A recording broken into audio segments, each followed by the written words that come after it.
Hello students, आज की class में हम लोग त्रिभुज से संबंधित कुछ प्रमेय देखेंगे। तो ये जो आप देखने जा रहे हैं ये त्रिभुज का योग प्रमेय कहलाता है। त्रिभुज के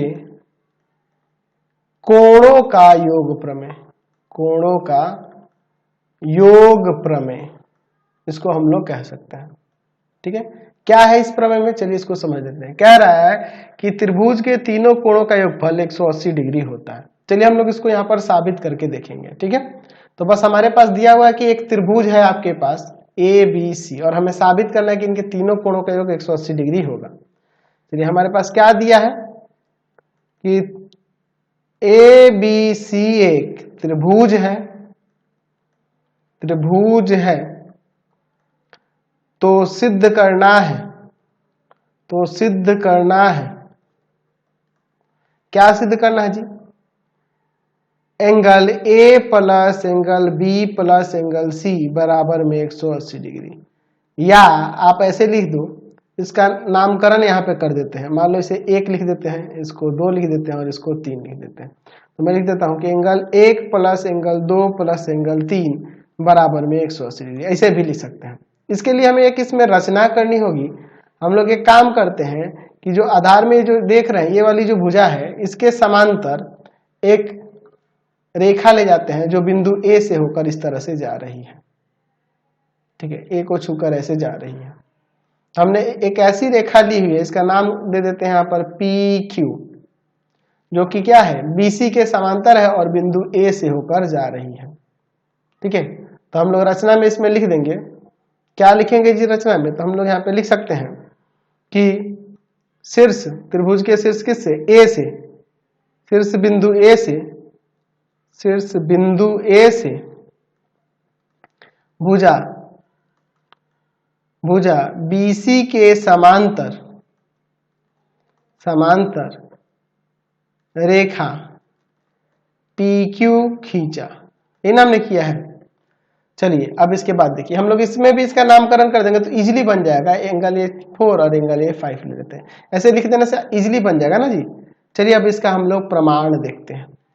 हमने यहाँ दिखाया है रचना में कि PQ जो है ना समांतर है BC के, रचना से। तो जब समांतर है तो यहाँ पर एंगल 4 जो होगा एंगल 2 के बराबर हो जाएगा और एंगल 5 जो होगा एंगल 3 के बराबर हो जाएगा। देखो ये दोनों समांतर है, ये तिर्यक रेखा हुआ तो ये दोनों बराबर, ये तिर्यक रेखा हुआ तो ये दोनों बराबर। कैसे हो जाएगा? एकांतर अंतःकोण के युग्म है इसलिए, एकांतर अंतःकोण के युग्म है इसलिए। ठीक है, अब इसके बाद देखते हैं हम लोग। अगर हम लोग यहाँ पर देखें इस चित्र में तो ये PAQ जो देख रहा है एक सरल रेखा है, दिख रहा है ना? PAQ एक सरल रेखा है। तो जब ये सरल रेखा है तो इसके ऊपर ये जो तीनों कोण बने हुए हैं इन सब का योग क्या होगा? 180 डिग्री हो जाएगा। यानी कि angle 4 plus angle 1 plus angle 5 बराबर में 180 डिग्री हो जाएगा। एंगल 4 जो है एंगल 2 के बराबर है और एंगल 5 जो है एंगल 3 के बराबर है। चाहो तो यहाँ पे लिख सकते हो कि चूंकि एंगल 4 एंगल 2 के बराबर है और एंगल 5 जो है एंगल 3 के बराबर, तो यहाँ पे हमने चेंज कर दिया और बराबर में जो है 180 इसको लिख देते हैं। तो अब इसे सजा देंगे तो angle 1 plus angle 2 plus angle 3 बराबर में 180 डिग्री नहीं हो जाएगा। यही ना हमें प्रमाणित करना था। या फिर आप इसको ऐसे भी लिख सकते हैं कि angle A plus angle B plus angle C जो होगा 180 डिग्री होगा। यानी कि त्रिभुज के तीनों कोणों का योग 180 डिग्री होता है। यहाँ पे हमने साबित करके दिखा दिया। और भी त्रिभुज से रिलेटेड कुछ प्रमेय हैं जो आपके बुक में अभी नहीं दिया है कहीं, तो इसलिए मैं उसको बता दे रहा हूँ अलग से। बहिष्कोण, बहिष्कोण प्रमेय, इसका यूज हम लोग किए थे पिछले एक्सरसाइज में। Exterior angle, exterior angle theorem. ठीक है, बहिष्कोण प्रमेय, एक्सटीरियर एंगल थ्योरम क्या होता है, चलिए देखते हैं। हम लोग इस प्रमेय को पहले लिख लेते हैं फिर हम लोग इसको साबित करेंगे। ठीक है, यदि किसी त्रिभुज, किसी त्रिभुज की एक भुजा, एक भुजा बढ़ाई जाए तो इस प्रकार बना बहिष्कोण सुदूर अंतःकोणों के योग के बराबर होता है या योगफल के बराबर होता है, योगफल के बराबर होता है। ठीक है, समझ लीजिए। अगर मान लीजिए त्रिभुज हमने के ले लिए, यहाँ पे एक आपकी त्रिभुज हो गई, इसका नाम दे देते हैं ए बी सी। तो एक भुजा बीसी को हम लोग मान लीजिए यहाँ डी तक बढ़ा दे रहे हैं। ठीक है, बीसी को हम लोग डी तक बढ़ा दे रहे हैं। तो यहाँ जो बहिष्कोण बनेगा ये सुदूर दो अंतःकोण इसके और इसके योग के बराबर होगा। ये हमें सिद्ध करना है। दिया है त्रिभुज ए बी सी में भुजा बीसी को डी तक बढ़ाया गया है, तो सिद्ध करना है कि जो बहिष्कोण बन रहा है एंगल ए सी डी या सुदूर दो अंतःकोणों एंगल बी ए सी और प्लस में एंगल ए बी सी के योग के बराबर होगा। चलिए अब इसका हम लोग यहाँ पर प्रमाण देखते हैं। हमने अभी देखा है कि त्रिभुज के तीनों कोणों का योग 180 डिग्री होता है। अच्छा, और एक और चीज हम लोग पहले पढ़ चुके हैं कि रैखिक युग्म से ये दोनों कोणों का योग क्या हो जाएगा, 180 हो जाएगा कि नहीं। एक रेखा पर ये जो दो कोण बन रहे हैं, चलिए तो यहाँ पर लिख सकते हैं कि एंगल ए सी डी और प्लस में एंगल ए सी बी बराबर में 180 डिग्री रैखिक युग्म अभिगृहित से। तो कहने के मान लेते हैं रैखिक युग्म अभिगृहित से।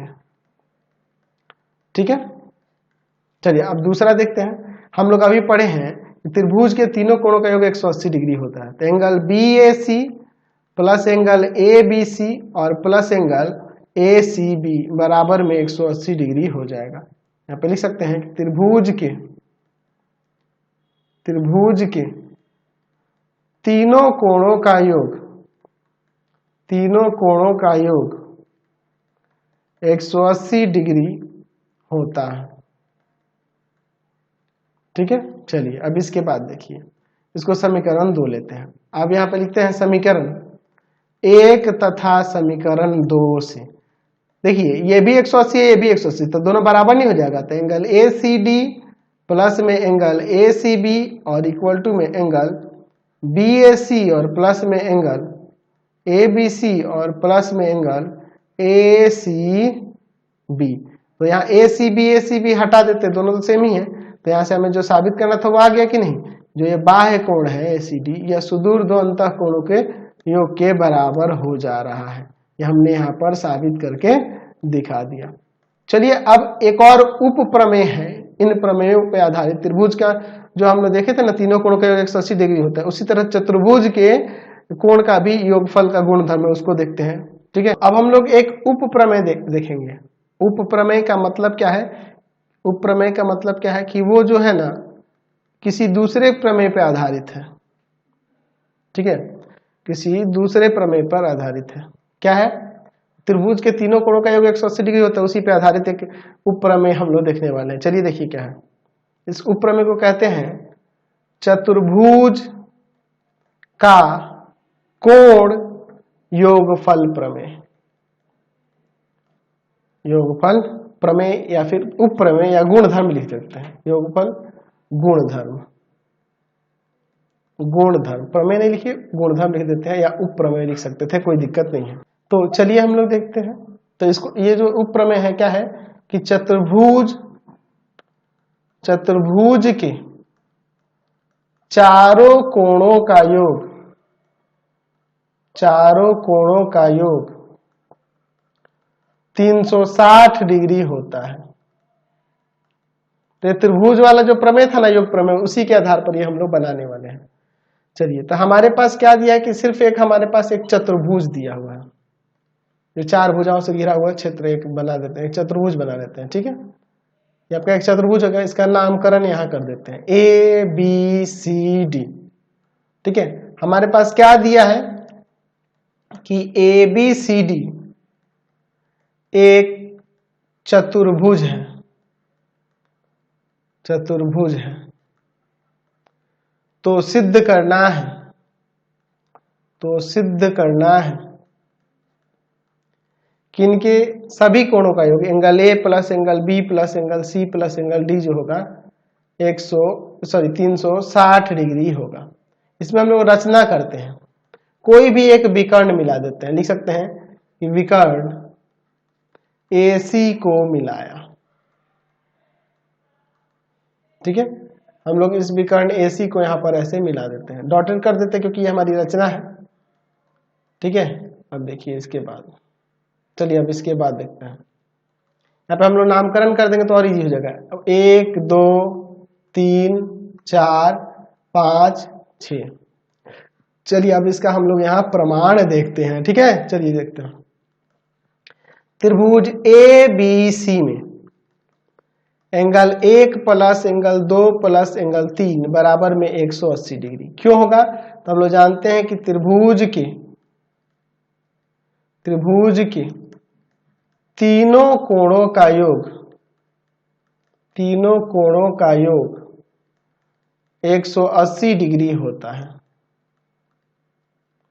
180 डिग्री होता है इससे।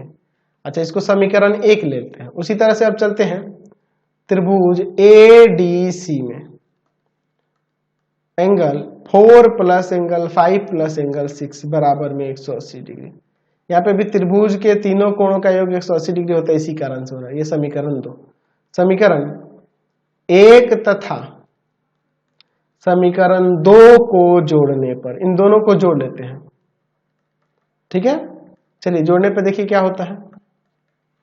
Angle 1 plus angle 2 plus angle 3 plus angle 4 plus angle 5 plus angle 6 बराबर में 180 डिग्री और प्लस में 180 डिग्री।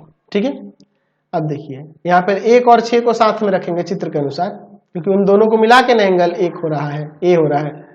चलिए एंगल 2 अकेले रखते हैं, एंगल 3 और 4 को मिला लेते हैं एक साथ, एंगल 5 अकेले रख देते हैं और बराबर में 360 हो जाएगा ना। तो देखो 1 और 6 मिलके एंगल A, ये एंगल 2 जो है एंगल B हो जाएगा, 3 और 4 मिलके हो जाएगा एंगल C, और ये एंगल 5 जो है D हो जाएगा। तो यहाँ पे लिख सकते हैं angle A plus angle B plus angle C plus angle D बराबर में 360 डिग्री। हमें यही ना प्रमाणित करना था कि चतुर्भुज के चारों कोणों का योग जो होता है वह 360 डिग्री होता है। हमने यहाँ पर प्रमाणित करके दिखा दिया, कोई दिक्कत नहीं है। तो आज की क्लास में इतना ही रहने देते हैं, नेक्स्ट वीडियो में आगे देखेंगे। आपको हमारे 3 चैनलों को सब्सक्राइब कर लेना होगा। पहला है path finder classes Chhapra, path finder classes Chhapra. दूसरा है आपके पास भारती भवन रविकांत सर, भारती भवन रविकांत सर, रविकांत सर। और तीसरा चैनल है Ravikant sir, Ravikant sir RD Sharma solution, RD Sharma solution. तीनों चैनल को सब्सक्राइब कर लेंगे। इससे रिलेटेड वीडियो के लिए सीधे डिस्क्रिप्शन में, इससे रिलेटेड नोट्स के लिए गूगल पे जाकर सर्च करेंगे www.ravikansir.in और यहाँ जाकर आप सभी क्लासेस के नोट्स उनके PDF को डाउनलोड कर सकते हैं, पढ़ सकते हैं। इंस्टाग्राम और फेसबुक पे जाके पाथ फाइंडर क्लासेस को लाइक एंड फॉलो करना नहीं भूलेंगे। Thanks for watching the video.